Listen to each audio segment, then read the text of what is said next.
कक्षा में सभी छात्रों का स्वागत है। बच्चों, आज हम क्षितिज भाग 1 में काव्यखंड के अंतर्गत जो कविता संकलित है बच्चे काम पर जा रहे हैं, जिसके कवि राजेश जोशी जी हैं, इस कविता के विषय में आज हम पढ़ेंगे। सबसे पहले कवि परिचय देख लेते हैं। राजेश जोशी का जन्म सन 1946 में मध्य प्रदेश के नरसिंहगढ़ जिले में हुआ। उन्होंने शिक्षा पूरी करने के बाद पत्रकारिता, जिसको आप जर्नलिज्म भी बोलते हैं, शुरू की और कुछ सालों तक अध्यापन किया। राजेश जोशी ने कविताओं के अलावा कहानियाँ, नाटक, लेख और टिप्पणियाँ भी लिखीं। साथ ही उन्होंने कुछ नाट्य रूपांतर भी किए हैं, नाटक में उनको बदला है। कुछ लघु फिल्मों के लिए पटकथा लेखन का कार्य भी किया है।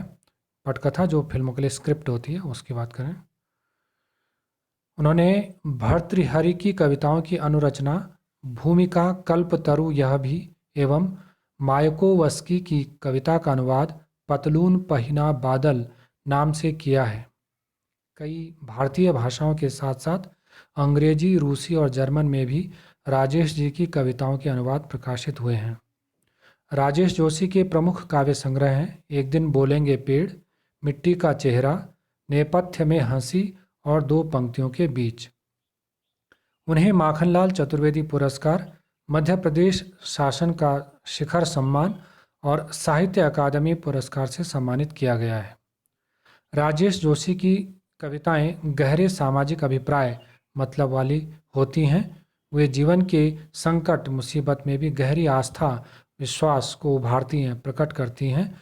उनकी कविताओं में स्थानीय बोली बानी, स्थानीय बोली का जो स्वभाव है, मिजाज है, उसकी बाणी है, मिजाज, स्वभाव और मौसम सभी कुछ व्याप्त है, छाया हुआ है। उनके काव्यलोक में आत्मीयता, अपनापन और लयात्मकता है तथा मनुष्यता को बचाए रखने का एक निरंतर लगातार संघर्ष, जद्दोजहद भी। दुनिया के नष्ट होने का खतरा राजेश जोशी को जितना प्रबल, जितना अधिक दिखाई देता है, उतना ही वे जीवन की संभावनाओं की खोज के लिए बेचैन दिखाई देते हैं, व्याकुल दिखाई देते हैं। प्रस्तुत कविता अर्थात बच्चे काम पर जा रहे हैं में बच्चों से बचपन छीन लिए जाने की पीड़ा व्यक्त हुई है। कवि ने उस सामाजिक आर्थिक विडंबना, दुख भरी स्थिति की ओर इशारा किया है, संकेत किया है, जिसमें कुछ बच्चे खेल, शिक्षा और जीवन की उमंग, उत्साह से वंचित हैं, रहित हैं। ये चीज़ें उन्हें नहीं मिल रही हैं। कविता देखते हैं। बच्चे काम पर जा रहे हैं। कोहरे से ढकी सड़क पर बच्चे काम पर जा रहे हैं। सुबह सुबह बच्चे काम पर जा रहे हैं। हमारे समय की सबसे भयानक पंक्ति है यह। भयानक है इसे विवरण की तरह लिखा जाना चाहिए इसे सवाल की तरह। काम पर क्यों जा रहे हैं बच्चे? क्या अंतरिक्ष में गिर गई हैं सारी गेंदें? क्या दीमकों ने खा लिया है सारी रंग बिरंगी किताबों को? क्या काले पहाड़ के नीचे दब गए हैं सारे खिलौने? क्या किसी भूकंप में ढह गई हैं सारे मदरसों की इमारतें? क्या सारे मैदान, सारे बगीचे और घरों के आंगन खत्म हो गए हैं एकाएक? तो फिर बचा ही क्या है इस दुनिया में? कितना भयानक होता अगर ऐसा होता। भयानक है, लेकिन इससे भी ज्यादा यह कि हैं सारी चीजें हस्ब मामूल। पर दुनिया की हजारों सड़कों से गुजरते हुए बच्चे, बहुत छोटे छोटे बच्चे काम पर जा रहे हैं। ये कविता है। इसमें जो शब्दार्थ है, थोड़ा सा हम शब्दार्थ देख लेते हैं। कोहरे यानी जो धुंध है, कुहासा है। काम, कार्य। भयानक, ये डरावना। पंक्ति, पंक्ति मतलब, पंक्ति का मतलब यहाँ पर लाइन से है, कतार से है। विवरण, विवरण का मतलब हालचाल। सवाल, प्रश्न, विवरण का मतलब वर्णन भी हो सकता है, ठीक है। सवाल, प्रश्न, ठीक है। अंतरिक्ष, अंतरिक्ष आप समझते हैं, अनंत आकाश। दीमक, आप जानते हैं दीमक, जिसको लकड़ी या कागज़ खाने वाले एक प्रकार का जो कीड़ा होता है। भूकंप, भूचाल। मदरसा, विद्यालय। इमारत, भवन। और खत्म का मतलब आप समाप्त, एकाएक, अचानक।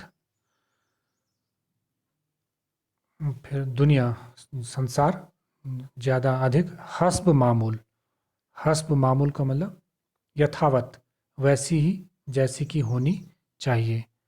तो ये बहुत कठिन शब्द इसमें है नहीं, जो है वो बता दिया। पहला पद्यांश देखते हैं। कोहरे से ढकी सड़क पर बच्चे काम पर जा रहे हैं सुबह सुबह।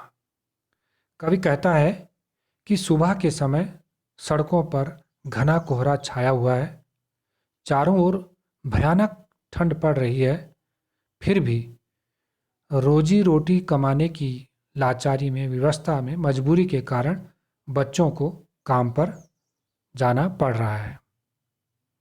जिस समय बच्चों को ठंड से बचने के लिए घर में होना चाहिए, उस समय वे काम करने के लिए घने कोहरे के साये में सड़कों पर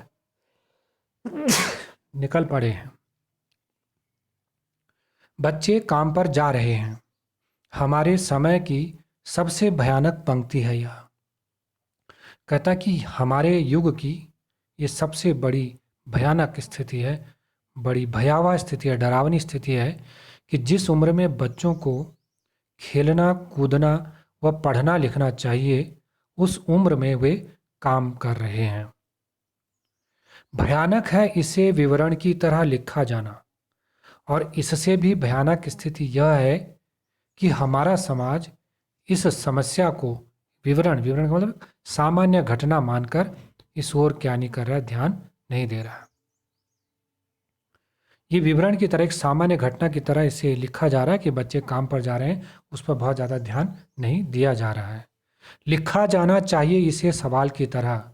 वास्तव में ये बहुत बड़ी समस्या है और इस समस्या को एक महत्वपूर्ण प्रश्न के रूप में प्रस्तुत किया जाना चाहिए कि आखिर काम पर क्यों जा रहे हैं बच्चे, कि आखिर ये बच्चे खेलकूद व पढ़ाई लिखाई की दुनिया से दूर रहकर पेट पालने की चिंता से ग्रस्त क्यों हैं, क्यों उस पेट पालने की चिंता का निराकरण करने के लिए ये काम पर जा रहे हैं। ऐसा क्या हो गया है कि बच्चों को काम पर जाना पड़ रहा है। आगे कवि लिखता है, क्या अंतरिक्ष में गिर गई हैं सारी गेंदें। कवि नन्हे मुन्ने बच्चों को सुबह सुबह घने कोहरे में काम पर जाते देख विचलित हो उठता है तथा समाज से प्रश्न करता है कि ये छोटे छोटे बच्चे काम पर क्यों जा रहे हैं।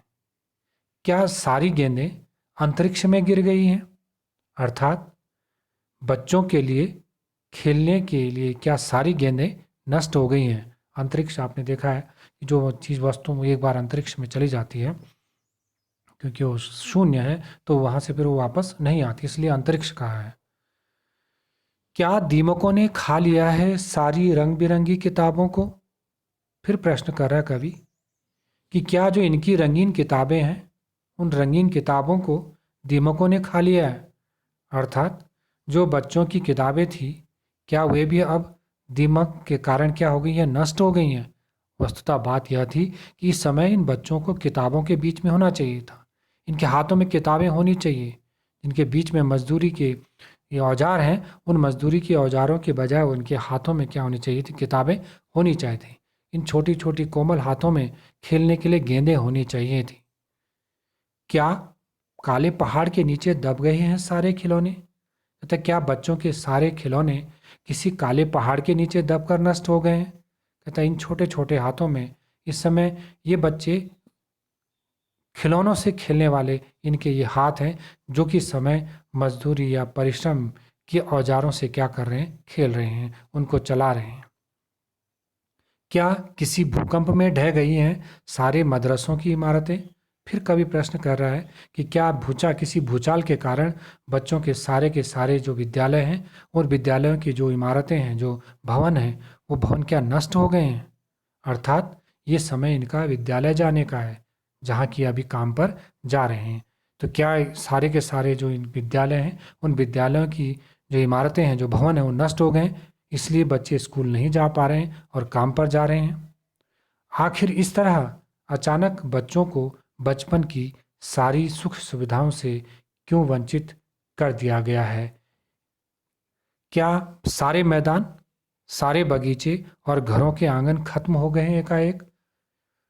वो कवि कहता है कि क्या अचानक सारे मैदान जो बच्चे खेलते थे, सारे बगीचे जिन बागी बगीचों में बच्चे घूमते थे, और घरों के आंगन, जो घरों के आंगन है, वो क्या अचानक एकाएक क्या हो गए हैं? खत्म हो गए हैं, समाप्त हो गए हैं? क्या बच्चों के जो खेलने के लिए सारे मैदान थे, बगीचे थे, ये घरों के आंगन क्या समाप्त हो गए हैं? कहता आखिर इस तरह से अचानक बच्चों को बचपन की सारी सुख सुविधाओं से कैसे वंचित कर दिया गया है? ये सारे प्रश्न हमें उत्तेजित करते हैं कि हमें उनका बचपन लौटाना होगा। उन्हें खेलने तथा पढ़ने के लिए उचित अवसर उपलब्ध कराने होंगे और उन्हें काम पर भेजना बंद करना होगा। लेकिन कवि कहता है कि अगर ये चीज़ें नहीं बची हैं, तो फिर बचा ही क्या है इस दुनिया में? कवि कहता है कि यदि बच्चों से उनका बचपन छीन लिया जाएगा, तो इस संसार में क्या बचेगा? अगर इस संसार में बच्चों के लिए गेंदें, रंगीन पुस्तकें, खिलौने, विद्यालय, मैदान, बगीचे और आंगन न रहें, तो कहता है इस संसार का क्या लाभ है? तो फिर इस दुनिया का लाभ ही क्या है? इस दुनिया का होना और न होना एक जैसा है। कितना भयानक होता अगर ऐसा होता। कहता है कि ऐसा संसार का होना, यदि संसार सचमुच ही इन वस्तुओं से रहित हो जाए, तो संसार कितना भयंकर प्रतीत होगा, कितना डरावना होगा। भयानक है, लेकिन इससे भी ज्यादा यह कि हैं सारी चीजें हस्ब मामूल। कवि कहता है कि यदि संसार में कुछ न बचता तो यह भयानक बात थी, परंतु इससे भी भयानक बात यह है कि सब कुछ पहले जैसा ही है, अर्थात ये वस्तुएं वैसी ही हैं जैसी होनी चाहिए। खिलौने हैं, गेंदें हैं, रंगीन पुस्तकें हैं, खिलौने हैं, विद्यालय हैं, मैदान हैं, बगीचे हैं, आंगन है, सब वैसे के वैसे ही हैं, हस्ब मामूल, यथावत, उसी की तरह हैं, जैसी होनी चाहिए। लेकिन दुर्भाग्य यह है कि ये चीज़ें इन बच्चों को नहीं मिल पाती। देश के बच्चे इनसे वंचित रह जाते हैं। पर दुनिया की हजारों सड़कों से गुजरते हुए बच्चे, बहुत छोटे छोटे बच्चे काम पर जा रहे हैं। बच्चे खेलने कूदने व पढ़ने लिखने की उम्र में रोजी रोटी कमाने के लिए विवश हैं। आज संसार की हजारों सड़कों पर नन्हे नन्हे बच्चे काम करने के लिए जा रहे हैं। बाल मजदूरी निरंतर जारी है। यह सचमुच चिंता का विषय है। तो इस कविता में कवि ने बाल मजदूरी की जो ज्वलंत समस्या है, उस समस्या पर विचार किया है और यह एक विडंबना, इस दुख भरी स्थिति की ओर इशारा किया है कि इस सामाजिक और आर्थिक स्थिति के कारण कुछ बच्चे खेल, शिक्षा और जीवन के उत्साह से क्या है, वंचित हैं। धन्यवाद।